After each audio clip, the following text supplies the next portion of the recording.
কেন ইসলাম ধর্মে কোনো মহিলা নবী নেই? মানুষ জাতিকে কি আল্লাহ নিজ হাতে তৈরি করেছেন? নানু অসুস্থ হলে আমার খুব খারাপ লাগে, কিন্তু মা বাবার ক্ষেত্রে খারাপ লাগে না। কেন ইসলাম ধর্মে কোনো মহিলা নবী নেই? অনেক নাস্তিক ব্যক্তিরা এই প্রশ্নটি তুলে থাকেন। এ বিষয়ে আপনার বক্তব্য জানতে চাই। ইসলামে কোনো মহিলা নবী কেন নেই, এই প্রশ্ন যিনি করেছেন তার কাছে আমার প্রশ্ন, আপনার মায়ের গর্ভে আপনি কেন এসেছেন? আপনার বাবার গর্ভে কেন আসেননি? আপনার ভাই বোন 4 জন 5 জন 6 জন যে কজনই আছে, এই ভাই বোনের সবাই মায়ের গর্ভে কেন আসছেন? 2 জন মায়ের গর্ভে আসলে 2 জন বাবার গর্ভে আসতেন, এটা কেন নাই? এটার উত্তর দেন। আপনি নিশ্চয়ই বলবেন যে না, এটা তো বাবার গর্ভে আসার মতো না, এটা তো হয় না। মায়ের গর্ভে সন্তান আসে, বাবা লালন পালন করে উপার্জন করে খাওয়ায়, বাকিটা মা দেখে। তো আল্লাহ রাব্বুল আলামিন পুরুষদের জন্য কিছু ডিউটি দিয়েছেন, মহিলাদের জন্য কিছু ডিউটি দিয়েছেন। আল্লাহ পুরুষদেরকে সৃষ্টি করেছেন কিছু ডিউটির জন্য উপযোগী করে, মহিলাদেরকে সৃষ্টি করেছেন কিছু ডিউটির জন্য উপযোগী করে। এখন যদি আপনি মহিলা থেকে পুরুষেরটা, পুরুষের থেকে মহিলারটা আশা করেন, তাহলে সেটা হবে বোকামি। প্রত্যেককে আল্লাহ তাআলা যার যার ডিউটি, যার যার কর্তব্য পালনের উপযোগিতা দিয়ে তাকে তৈরি করেছেন। দেখুন, আল্লাহ তাআলা মায়ের গর্ভে সন্তান দেন। গর্ভের ধারণের এই যে সময়টা, মায়েদের যে কষ্টের সময়টা 10 মাস, এই সময়টা কি বাহিরে রাস্তাঘাটে মুভমেন্ট, অফিস আদালত, ব্যবসা বাণিজ্য, মাটি কাটা, বাহিরে কাজ করা, এই কাজগুলো গর্ভাবস্থায় উপযোগী, না বাসায় রেস্ট করাটা বেশি উপযোগী? ওকে, সন্তান জন্মের পর 2 বছর পর্যন্ত সন্তানের রিজিকের ব্যবস্থা, সন্তানের সবচাইতে পৃথিবীতে সবচেয়ে উপকারী খাবার দুগ্ধপোষ্য শিশুর মায়ের বুকের দুধ। এর চাইতে উত্তম বা এর সমকক্ষ কোনো খাবার পৃথিবীতে আল্লাহ আর রাখেন নাই। এই খাবার দিয়েছেন আল্লাহ তাআলা মায়ের বক্ষে। তাহলে 2 বছর ধরে সন্তানকে দুধ পান করাইতে হবে, সেটা তো সকাল দুপুর রাত 3 বেলা, নাকি? 3 বেলা না খাওয়াইতে হবে সন্তানকে? কত বেলা খাওয়াইতে হয়? অগণিত বেলা। সকাল থেকে রাত পর্যন্ত কতবার খাওয়াইতে হয় তার কোনো ঠিক ঠিকানা। ওর যখন ক্ষুধা লাগবে তখন সে কেঁদে উঠবে। সেটা হতে পারে রাত 2টা, হতে পারে সকাল 10টা। ঠিক না ভাই? ঠিক। তাহলে সারাদিন রাতে যে কোনো সময় সন্তানকে দুধ খাওয়াতে হবে। এটার জন্য উপযোগী কি অফিসের চেয়ার নাকি বাসা বাড়ি? আল্লাহ তাআলা নারীর বডি স্ট্রাকচারের মধ্যে যেসব জিনিসগুলো দিয়ে দিয়েছেন, সেখানেই কিন্তু ইন্ডিকেশন আছে যে তার কর্মস্থল কোথায় হবে, তিনি তার ডিউটিটা কোত্থেকে পালন করবেন। এখন আপনি যদি তাকে ওই জায়গা থেকে বের করে ভিন্ন জায়গায় তার ডিউটিটা সেট করার চেষ্টা করেন, তখন পৃথিবী, তার সিস্টেম মুখ থুবড়ে পড়ে যাবে। আজকে পৃথিবীর উন্নত দেশগুলোর মুখ থুবড়ে পড়ে গেছে। সেগুলোতে সন্তান জন্মের হার কমতে কমতে এমন কমছে যে সেখানে এখন প্রণোদনা দিয়ে, টাকা পয়সা দিয়ে সন্তান জন্মের হারকে স্বাভাবিক করার কোনো পথ তারা খুঁজে পাচ্ছে না। কারণ ওই যে আল্লাহর সিস্টেমকে পরিবর্তন করে ফেলেছে, এখন তার কুফল ভোগ করতেছে। সন্তান জন্ম দেওয়ার প্রবণতা মানুষ হারাই ফেলছে। এখন টাকা পয়সা দিয়া, লক্ষ লক্ষ কোটি কোটি টাকা, million million billion billion budget দিয়াও মানুষের মধ্যে সন্তান জন্মের সেই স্বভাবজাত প্রবণতা আর ফেরাতে পারছে না। প্রত্যেকটা দেশ সাফার করছে, প্রত্যেকটা দেশ।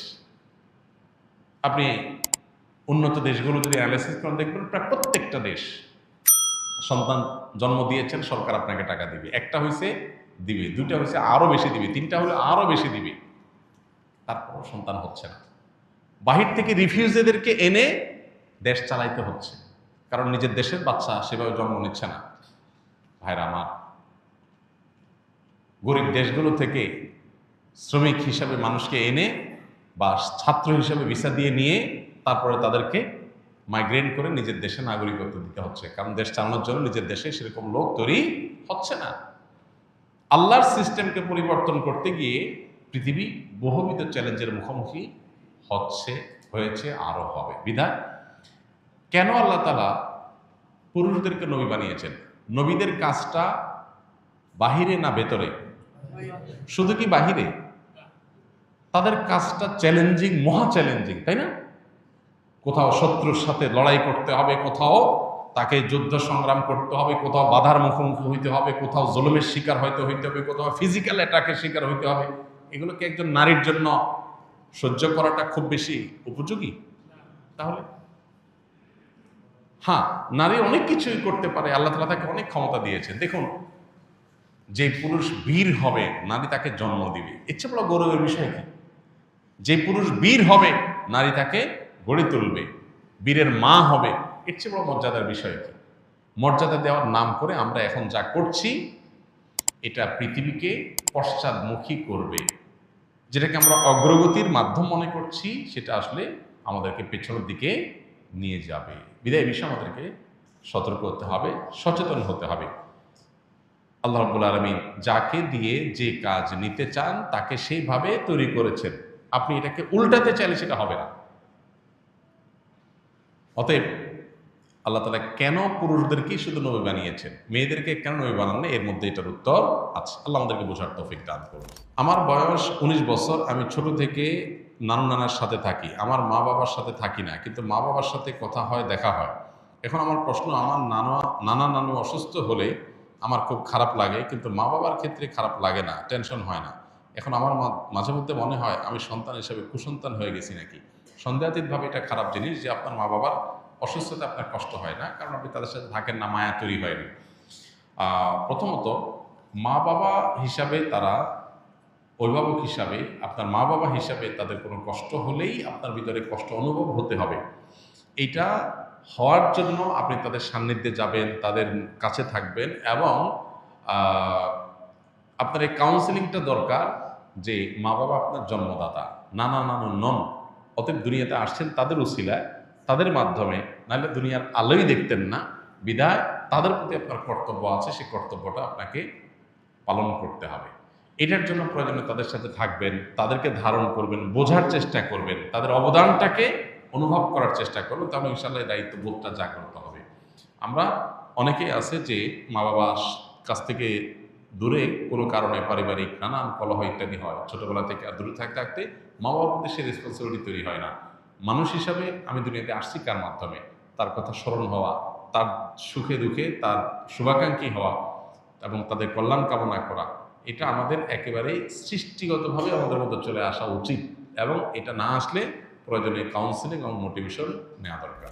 মানুষ জাতিকে কি আল্লাহ নিজ হাতে তৈরি করেছেন? যদি করেও থাকেন তাহলে একজন মানুষকে তৈরি করতে কত সময় লেগেছে? কেননা একজন বক্তা দাবি করেছে ওনার তরিকার আরেক বক্তাকে তৈরি করতে নাকি আল্লাহ 30 বছর সময় লেগেছে। নাউযুবিল্লাহ। ইন্নামা আরাদা শাইআন আন ইয়াকুলা লাহু কুন ফায়াকুন। আল্লাহ রাব্বুল আলামিন বলেছেন, আল্লাহ যখন কোনো জিনিস সৃষ্টি করতে চান তখন আল্লাহ বলেন হও, হয়ে যায়। আল্লাহ শুধু কুন বলেন, কুন মানে হও, হয়ে যায়। গোটা সৃষ্টি জগৎ তৈরি করা আল্লাহর জন্য মানে এক কুন বলার সময়ের ব্যাপার, তাই না? আল্লাহ যা চান সেটাই হয়ে যায়। এরপর আল্লাহ তাআলা এই নবমণ্ডল এবং ভূমণ্ডল, এই মহা সৃষ্টি আল্লাহ তাআলা সৃষ্টি করেছেন 6 দিনে। যেটা আল্লাহ তাআলা কোন বললে হয়ে যেটা 6 দিনে কেন করেছেন, এটা নিয়ে অনেক আলাপ আছে। আল্লাহ তাআলা আগে একটা সৃষ্টি করেছেন, পরে একটা সৃষ্টি করেছেন। এখানে মানুষকে কাজের ধারাবাহিকতা, প্রত্যেকটা কাজ করার ক্ষেত্রে একটা সিস্টেমিক্যাল ওয়ে অবলম্বন করা, একটা ধারাবাহিকতা মেনটেন করা, কোনটা আগে কোনটা পরে, সে শৃঙ্খলা রক্ষা করে কাজ করা, এটার শিক্ষা দেওয়ার জন্য আল্লাহ তাআলা এই সময় নিয়েছেন। কিন্তু আল্লাহ তাআলার সময়ের প্রয়োজন নাই। যেখানে কোরআনে আল্লাহ তাআলা বলেছেন যে এই মহাসৃষ্টি নবমণ্ডল ভূমণ্ডল সৃষ্টি করেছেন আল্লাহ তাআলা 6 দিনে, সেখানে এক বক্তা সৃষ্টি করছে আল্লাহ 30 বছর লাগছে।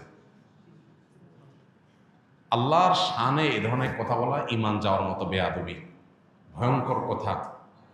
যে আল্লাহর 30 বছর লাগছে, মানে উনি এত বড় হয়ে গেছে, ওনারা বানাইতে আল্লাহর 30 বছর লাগছে। নাউযুবিল্লাহ। আপনি কোনো আলেমের মর্যাদা বর্ণনা করবেন, তার যোগ্যতা থাকলে সেটা বলবেন, 100 বার বলেন, কিন্তু বলতে গিয়ে যদি আল্লাহর শানে বেয়াদবি করে ফেলেন, আল্লাহর জন্য তারা বানানো কঠিন হয়ে গেছে, সে এত বড়, তাহলে মানে আল্লাহর জন্য কঠিন করে ফেলছে বিষয়। মানে কোনো কোনো ক্ষেত্রে এক্ষেত্রে আল্লাহ মানে আল্লাহর সাথে তাকে আপনি, আল্লাহ শক্তির সাথে তার সৃষ্টিকে আপনি কম্পেয়ার করলেন, মানে তার মাহাত্ম্য তুলতে গিয়ে আল্লাহর সাথে বেয়াদবি করলেন। কুফরি, কুফরি কথা, এ ধরনের কথা। আল্লাহ তাআলা আমাদেরকে হেদায়েত দান করুন। নবীকে সৃষ্টি করতে আল্লাহ তাআলা তো এরকম আলাদা করে এত বছর লাগছে কোনো হাদিসে আমরা জানি না। সাল্লাল্লাহু আলাইহি সাল্লাম, সেখানে কোনো বক্তাকে সৃষ্টি করতে লাগবে কেন? আর আলাদা আলাদা করে আল্লাহ তো একজন একজন করে সৃষ্টি করেন নাই। আল্লাহ সৃষ্টি করেছেন আদম এবং হাওয়া, তাদের থেকে বাকি সব মানুষ সৃষ্টি করেছেন। আর সকল সৃষ্টি যত মানুষ কিয়ামত পর্যন্ত আসবে তাদের সবাইকে আল্লাহ তাআলা একসাথে আদম আলাইহিস সালামের পিঠে আল্লাহ তাআলা দিয়েছেন, হাদিসে রয়েছে। এগুলো সবগুলো আল্লাহর জন্য একটা কুন বলার ব্যাপার। অতএব এই কথাগুলো